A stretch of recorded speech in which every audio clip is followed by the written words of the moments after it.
Hi, I'm Sarah from the upcoming. A pleasure to have you here with us at the London Film Festival. Maybe for people who don't know anything about Starve Acre, you can just give us a bit of an introduction. What can people expect from the film? So Starve Acre is a folk horror story set in a Yorkshire valley amongst the sleet and rain, and there's an ominous presence making itself known. And when you first read that script, were you already familiar with the book? And what really jumped out to you about the story? I wasn't familiar with the book, and so kind of the first thing I did was read that, and it's really fun to I recommend to people who are interested in film but also dyslexic people to, if you really want to read a book but struggle with reading, if there's a screenplay made of it, it's actually really good for our brains. So it's really fun to read both. And yeah, it's really atmospheric, spooky. I'm obsessed with folk, I think because I'm Welsh and grew up on the Mabinogi. So it kind of had all the things that I'm obsessed with. And what is it like being on set, and particularly working opposite Matt Smith? Were there some real highlights or some challenging moments on set?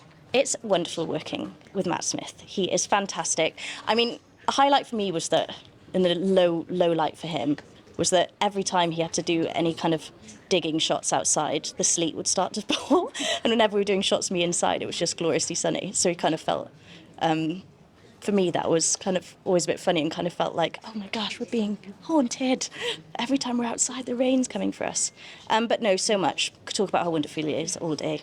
And what do you think people can take away from the film? I mean, there's something about kind of folk horror, so immersive, kind of transports people, but there's always kind of something else going on underneath and other things to think about. I think something I love about horror is that it kind of shows how kind of precious and fragile we are. And kind of, these are following two adults, but ultimately they've still got little children inside of them who kind of don't know how to deal with terrible things. And yeah, I think kind of it's good to remember how soft we are so we can be nicer to each other and ourselves. And as kind of a genre, it just feels like it's, there's such a trend now, particularly for folk horror. There's something maybe more creative than just doing straight up drama. What is it that's such an allure for people?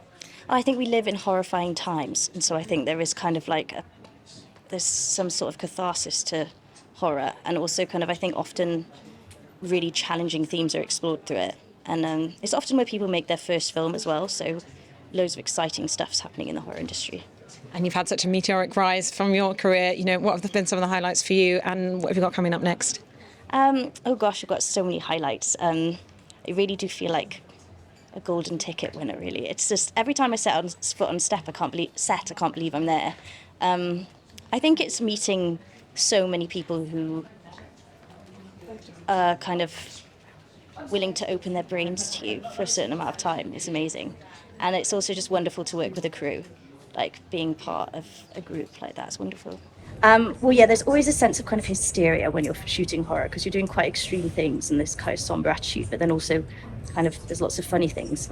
We often had a lot of animals on set, which always kind of lead to some sort of weird hilarity. But no, I think horror is so interesting. I always think of it as kind of like the fringe of the film industry. It's where kind of lots of risks are taken and where also kind of lots of stuff's done on a really low budget. So we see really kind of people push their creativity. And yeah, love it. Just both, really. And I think something that has kind of really stood out to me from the script and the book is just the atmosphere of it. So we really wanted to find this kind of oppressive vibe that these people are living in. And I kind of love to be immersed in some sort of kind of slightly uncanny vibe feeling. And yeah, so that's something that I think me and Dan were quite passionate about, that it wasn't just what was happening, it was where.